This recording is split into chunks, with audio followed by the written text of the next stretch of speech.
Hi, everybody. We're here with Dr. Dave Kohl.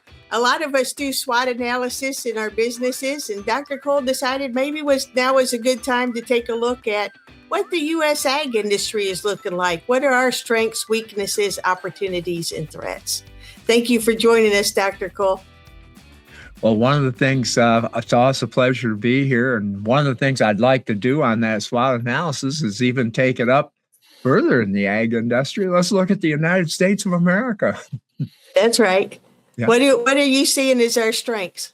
Well, one of the things, Pam, we're coming up on our 250th birthday in the United States of America. It's about time we get strategic. And one of the things that I've found in my travels, the rest of the world's been strategic. It seems like we're playing reality games. And so, businesses go through a SWOT analysis, strengths, weaknesses, opportunities, and threats. And it's about time we put the United States of America into a SWOT analysis. And so in August, after mowing hay most of the day, I wrote down the SWOT analysis. And then one of the things, Alicia, my associate, I says, let's go to ChatGPT and kind of see what it says. And actually said very few institutions have done a SWOT analysis. So, here's our SWOT analysis for the 250th birthday. The strengths of the United States of America is definitely our natural resource base, and also we're energy independent. And that is definitely a strong element. We have 20% of the fresh water in the world. What does AI require? Fresh water. Or actually water. And that's combining us with Canada, of course, with the Great Lakes and the Finger Lakes. What the other strength is our river system is. Peter Zion, in his Accidental Superpower book, indicate we got more navigable rivers here in the United States of America and the rest of the world. And it helps you move your goods, particularly agriculture, manufactured goods, inexpensively. Our capital structure, legal structure, and our property rights. We don't have the federales coming in on a Saturday, taking away the businesses. Dollar, in other words, the dollar and the importance of the dollar in world trade is another one of our strengths. Our educational system, boy, that's being challenged. And all the way from secondary education right up to high school to college and vocational and technical education. Also, our military power, but we were a military power of the past. And then what built America was we're a very, very entrepreneurial type of economy. And one of the things is we were a post-World War II global influencer through the Marshall Plan, where we reconstructed Europe, reconstructed Asia. And that was based off the Silk and Belt Road Initiative, China centuries ago, which they have now. So you take all those strengths together, we're pretty good. Let's go over to the weaknesses, though. Extremes in the political system, inconsistent policy, and boy, trust in our institutions, trust worldwide of the United States of America is going down. Our aging population, and of course, reactive healthcare system that's dependent on popping a pill. And if you look at a lot of our budget, 20% is our medical costs. Boy, these federal deficits and debt, we could do a whole podcast on that one right there. It's out of control and it's not sustainable. Also, we're a service-based economy. About 70% is driven. And we have a concentration of wealth and income. 1% of the people are controlling up to near 50% of the wealth.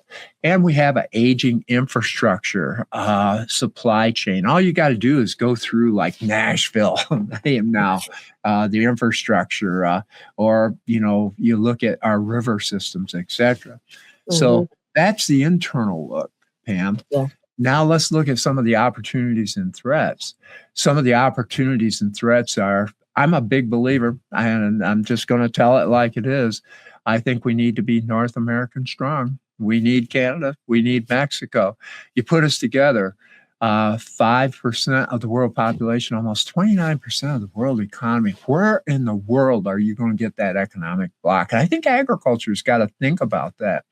And I'm taking you out 2030 to 2040. We're going to be competing not as just the United States, but global blocks, the North American, the European bloc, the Asian bloc, the global South bloc. I think folks have really got to start thinking about that. The other one, opportunity, is proactive health and quality of life, and agriculture plays a big role there. And again, I'm not trying to, look at being RFK here or anything like this, but one of the things that food, fiber, actually is part of the answer to that. The other element is the next generation of leadership. We've definitely got to look at that, and then we can be a global leader of innovation and technology and natural resource. Those elements, you look at our ag industry, Pam, play a our ag industry plays a very critical role. What are some of the threats? I'm just going to say this. We're in the infatuation stage of AI. We will possibly have a AI 9/11 or a technology 9/11. I want you to think about the future. The future may not be physical invasions. It may be psychological invasions. In other words, for example, China may not invade Taiwan physically, but they might do it through technology. And again, that psychology drives emotion, which drives marketplace out there. We've seen a brain drain. A lot of our scientists are going to Canada, Australia, Europe, or going back to China. We got to really watch that. We also see this fragmentation and deglobalization where agriculture, $1 in $5 of net farm income comes from export markets. It's very critical to our industry. You know what the next big one is?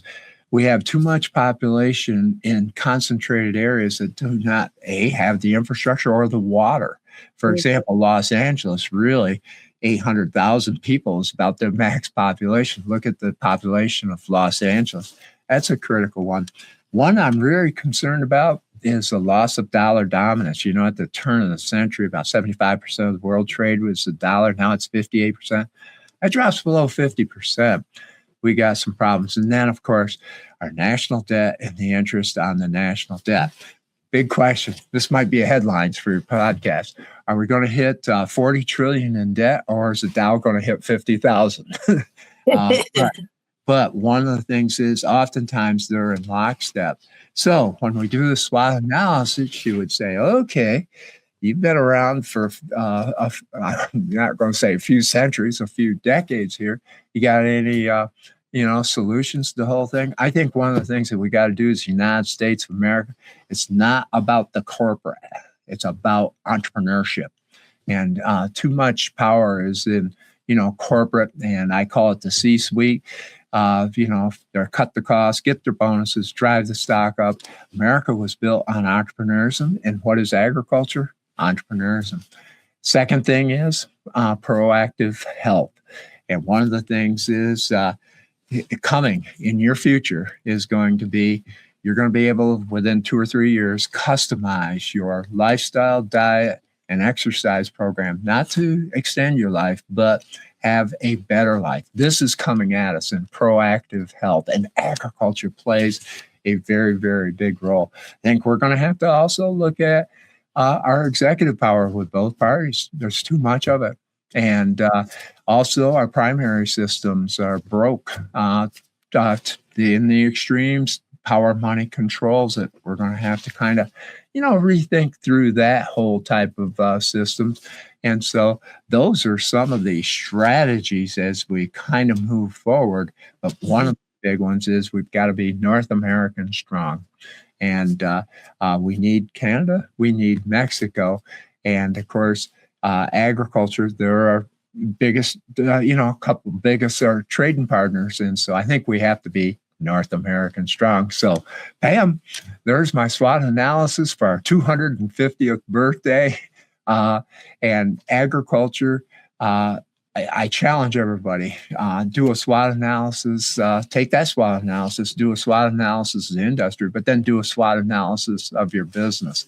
It really gets the juices flowing and get you to critically think. Don't have all the answers, but it's out there to get people to think. And Pam, it's going to be interesting to see if this filters on up and see if folks start doing a SWOT analysis. Well, it certainly makes us all think. And I tell you, listening to you, I was thinking agriculture, we are manufacturers. We're not service industry. So we're a strength. We are entrepreneurs. So that's a strength. Mm-hmm. And it's time for agriculture to exert its independence and help continue to make North America strong. You best believe it. And, one of the things I still, why am I excited? I often do a lot of youth groups like 4-H FFA, but also, the young and beginning farmer groups and rancher groups. Folks, we have the talents that are going to be able to, move us into the future. Well, they're about ready to kick you out of your room. So we'll end this podcast on a humorous note. There you go. Thank you very much, Dr. Kohl. Look forward to seeing you again soon. Thank you.